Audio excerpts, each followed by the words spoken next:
Listen carefully and answer questions 1 to 4. Good morning, tax office. How can I help you? I'd like to apply for a tax file number. Are you a citizen? No, but I'm told I still need a number. So what is your residency status?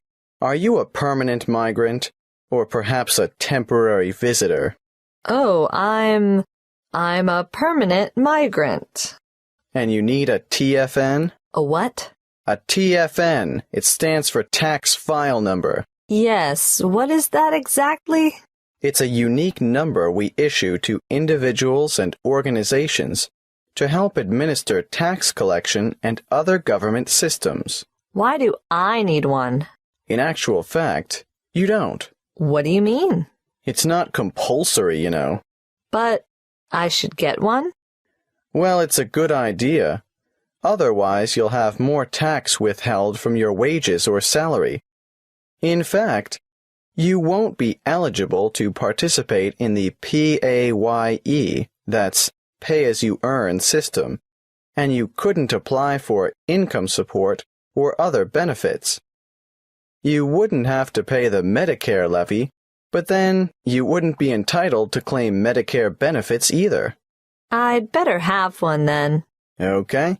So you're currently living in this country, right? Yes. What kind of visa do you have? A working visa? Well, I did have one because after my student visa expired, I went back home and worked for a year before applying for a job here. The job turned out to be permanent and full-time, and my employers wanted me to settle here. So now I have a permanent migrant visa. Now, once you have a file number, you never need to reapply. Even if your circumstances change, for example, if you get married or decide to take an English name, they'll even use the same one when you retire and apply for a government pension. I see. Have you ever had a TFN before? No. Right. Let's get on with the application process now. Before you hear the rest of the conversation, you have some time to look at questions 5 to 10.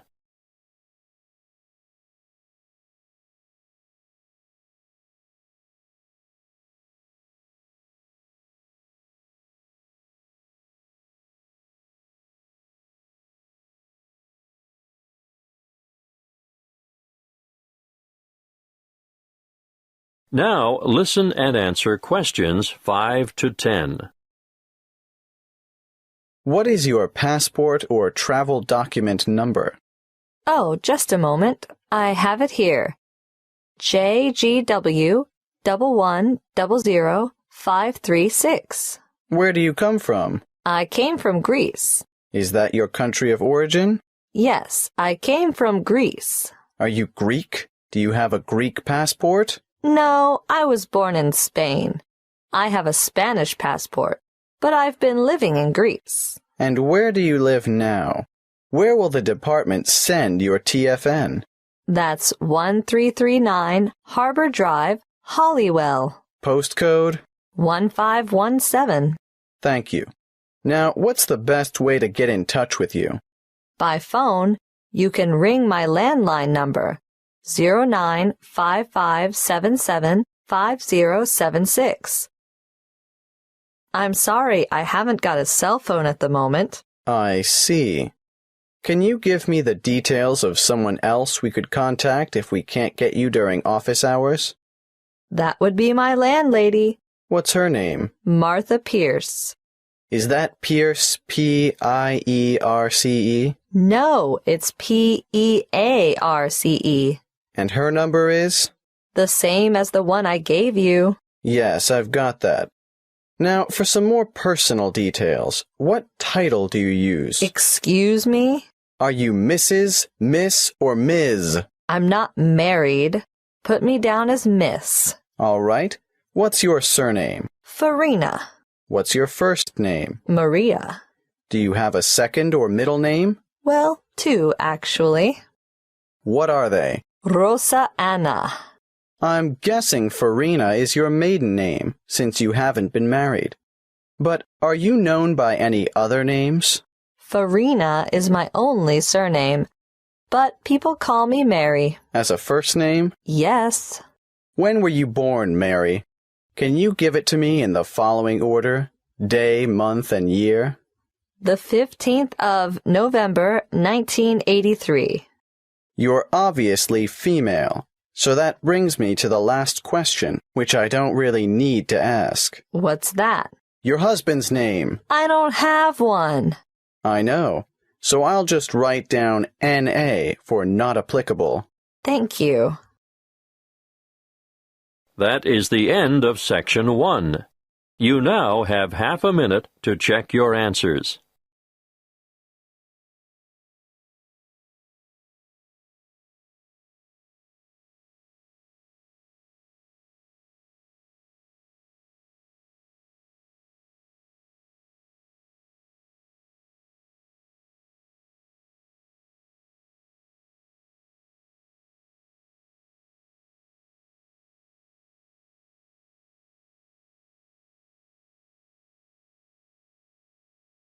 Now turn to Section 2.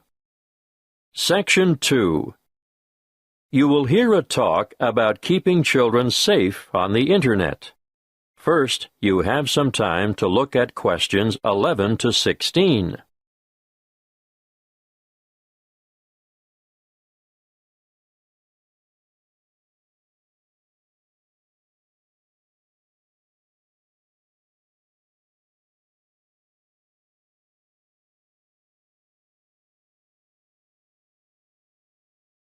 Listen carefully and answer questions 11 to 16. Thank you for coming. It's good to see so many of you interested in keeping your children safe on the Internet. What's in store? Well, firstly, I'm going to talk in general about some common sense ideas and rules for young ones using the computer. Then, I'll give you some information on free educational websites. Finally, we'll finish with question time. I'm sure most of you think that the Internet can be a frightening place in which to let your children roam loose.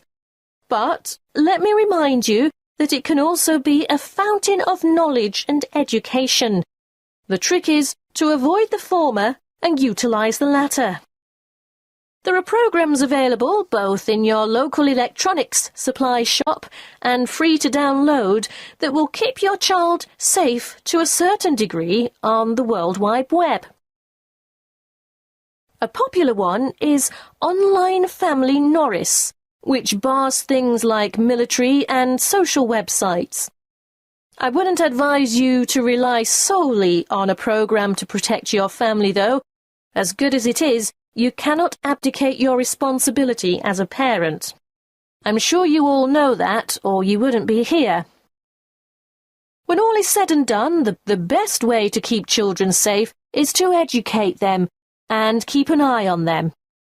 For this reason, you should make sure the computer which your child uses is kept in a communal space, where you can look over their shoulder from time to time. It is paramount that you teach them never to divulge their proper or full name, and to never provide personal information, such as where they live or what their phone number is. Tell them that online friends must remain just that, online, unless they are supervised. It is difficult, I know, to teach children about the dangers of the world when they are so naive, so trusting and innocent. But without going into great detail, you must alert them to the possibility that the people they are chatting with may not be who they say they are. It's also sensible not to give them their own email address until they are old enough to use the Internet safely. So, all communication from websites will go through you. When they are old enough to use social sites like Facebook and MySpace, teenagers need to know that whatever postings they put on the web will remain accessible forever. Nothing is ever really deleted there. and embarrassing pictures or remarks may come back to haunt them one day. For instance, when they apply for a job, they could jeopardize their chances as the employer or human resources staff will look on the web to find out more about their potential employee, and they may be shocked by what they find there. Not the sort of stuff an applicant would want on his or her CV. It can also make them more vulnerable to bullying. Unfortunately, bullying on social sites is another thing to look out for, and I have to tell you, it's on the increase. It's a very difficult issue to deal with, but something that is more easily detected if the computer is kept in a family space. If we can put these negative issues aside, let's not forget that the internet is also a wonderful place for children of all ages. Teenagers may be mostly networking on social sites or completing research that they've been asked to do as part of their homework assignments, but younger children can get assistance with mathematics, spelling, and reading on a variety of free and paid-for sites. Before you hear the rest of the talk, you have some time to look at questions 17 to 20.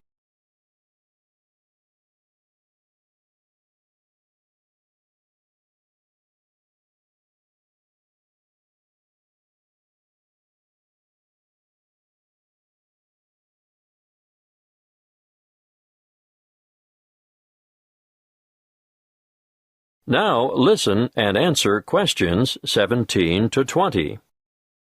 A good way for children to learn and have fun at the same time is the website mathtutor.com.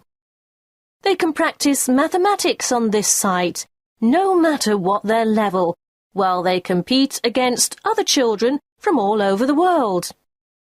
And here's a fun way for primary school children to learn the spelling words for the week. It can be such a chore for some children. They just type them in and play games to learn them. What's that? The website? Oh, sorry. Yes, you'll need to go to spellcity.com for that. The one I'm going to tell you about now is one of the most practical sites that's popular with people of all ages. Children, or parents for that matter, can learn to touch type as they sing along with songs. And there's a variety of funny characters to help you enjoy yourself as you learn. In this day and age, typing is essential. Everyone should be able to type fast and accurately. So, go to beeb.co/typing and try it out. Don't just leave it up to the kids. Here's a site that parents can use to download worksheets to extend their children by giving them further practice. It's called coolresources.com, and I can really recommend it, particularly for middle school students. Now, are there any questions? That is the end of Section 2. You now have half a minute to check your answers.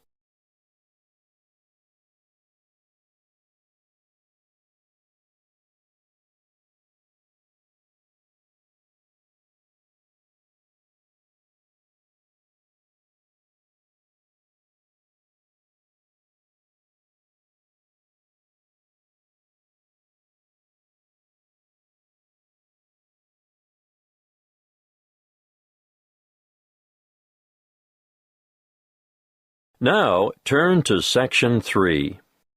Section 3. You will hear a conversation between two students in the Education Department who are discussing their first assignment. First, you have some time to look at questions 21 to 28.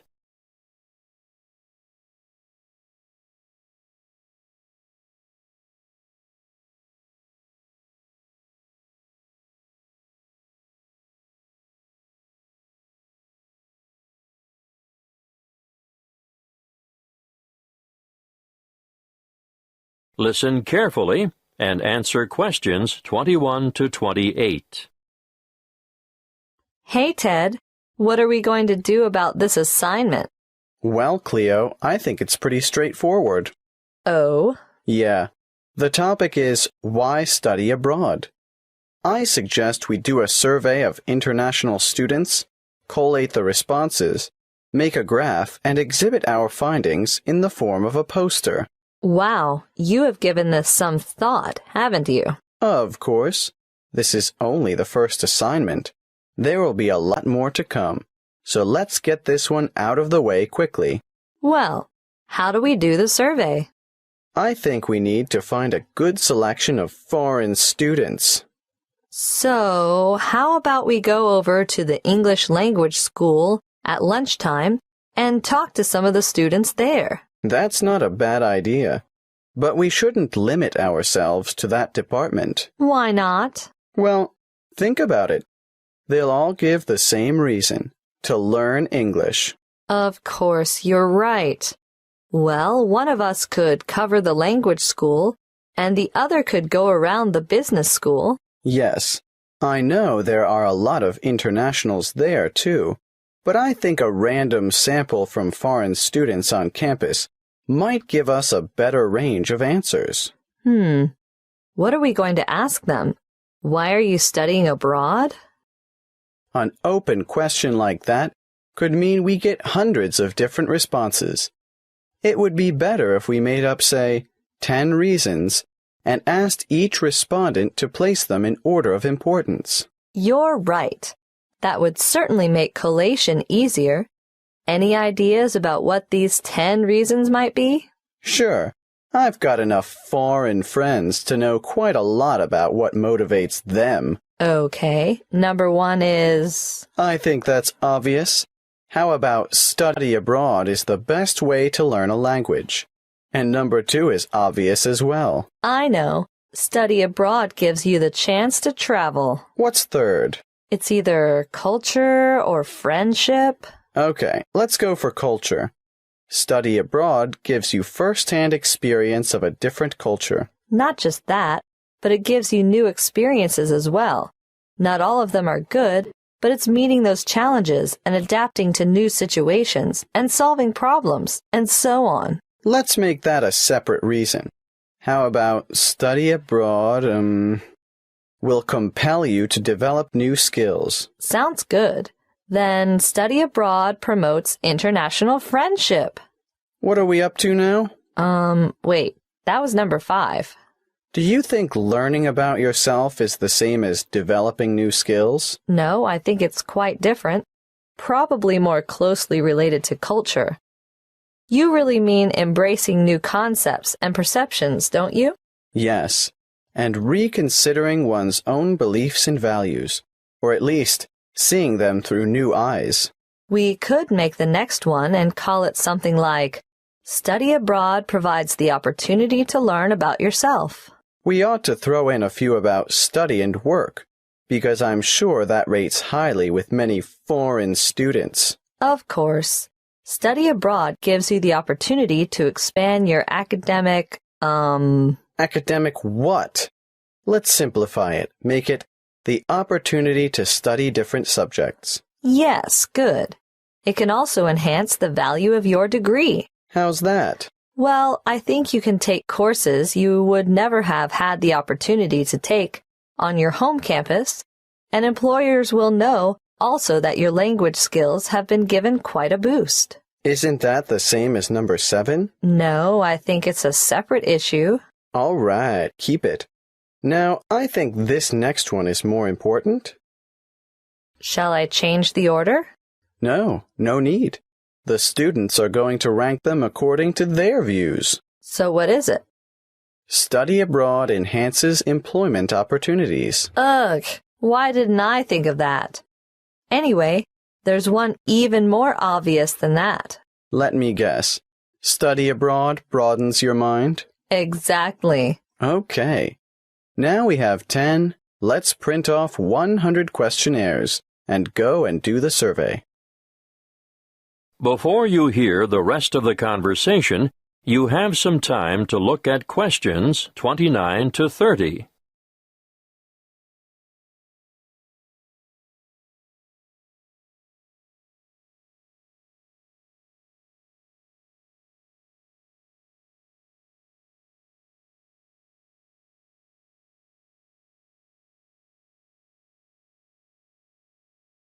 Now listen and answer questions 29 to 30.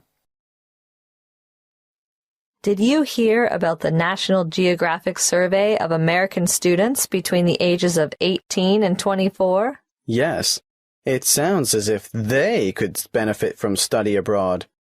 Did you know that only 1% of U.S. students currently study abroad? Anyway, back to that National Geographic survey. It was carried out internationally, and it was Sweden that came out on top. It's really amazing, isn't it? When given a map of the world, only 13% of American students were able to find Iraq, and the same for Iran. I know, and not surprisingly, I suppose, Afghanistan didn't fare much better. 83% couldn't locate it on the map. There must be something about that region. 76% couldn't identify Saudi Arabia either. But Asia didn't come off much better. Over half the students couldn't find Japan on the map. But do you know what's really incredible? Yes, I do. 11% of them couldn't even find their own country. It's no wonder the USA scored near the bottom, only 2 points above Mexico, which was ranked last. That is the end of Section 3. You now have half a minute to check your answers.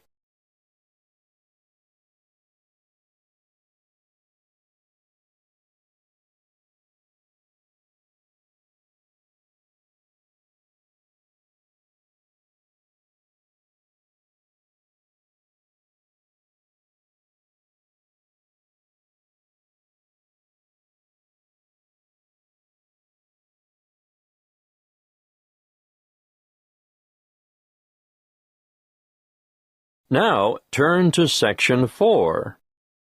Section 4. You will hear a talk given by a lecturer in the Art History Department. First, you have some time to look at questions 31 to 40.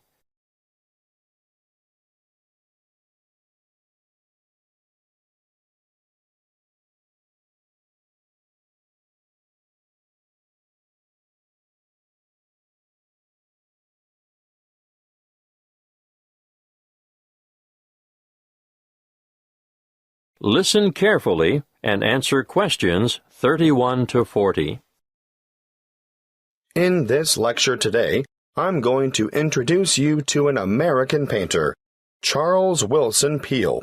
You may be familiar with his portraits, but did you know that he never even saw a painting till he was a grown man?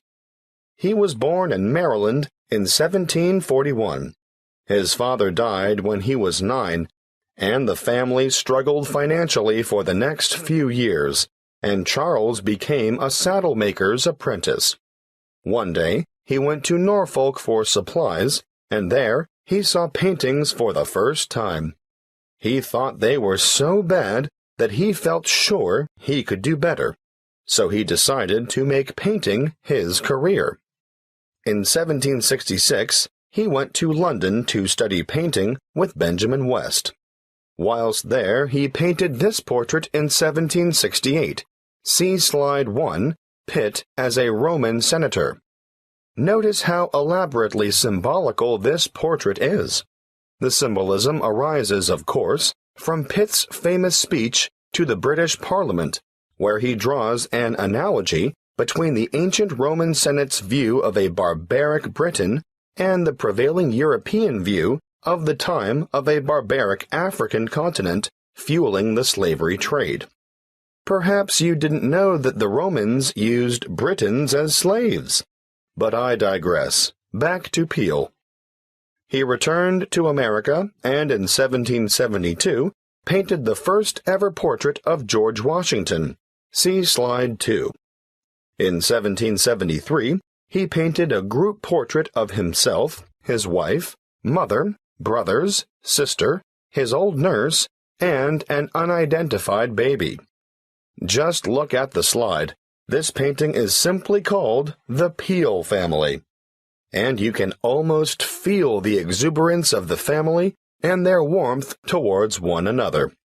He enjoyed great success as a portraitist prior to the Revolution, and served with distinction in the Revolution.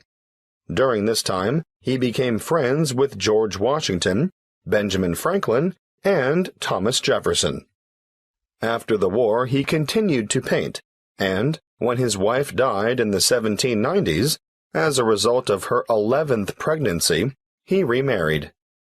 He had 17 children in all, naming the sons after famous painters or scientists.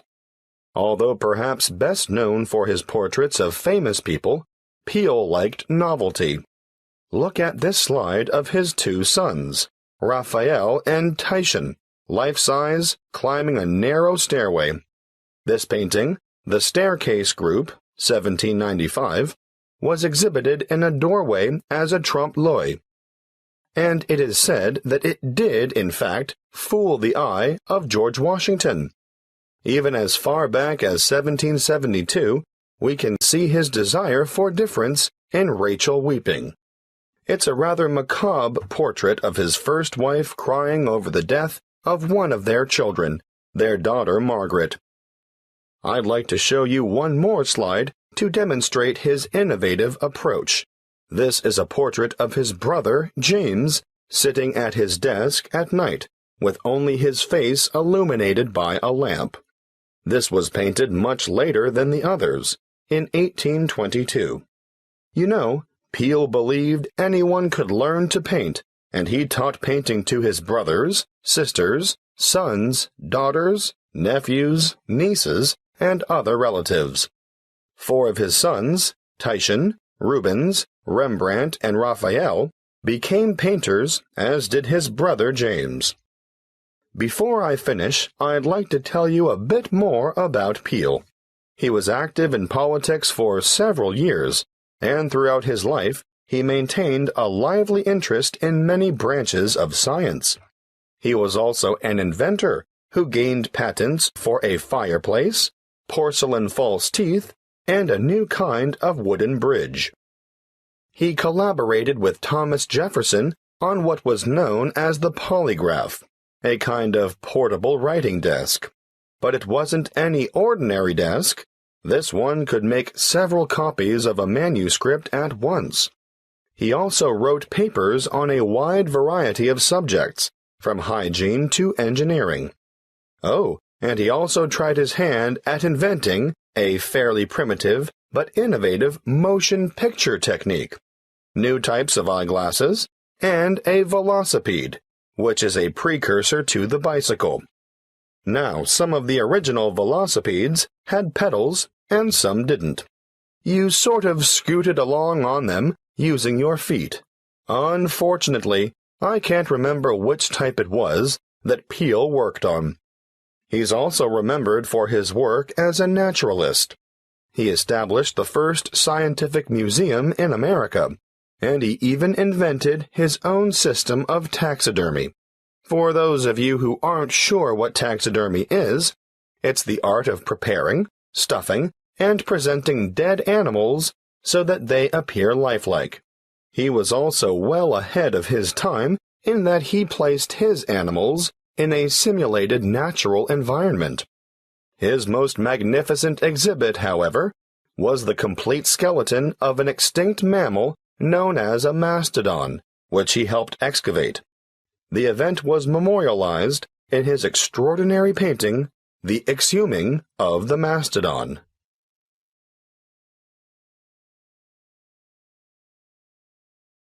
That is the end of Section 4. You now have half a minute to check your answers.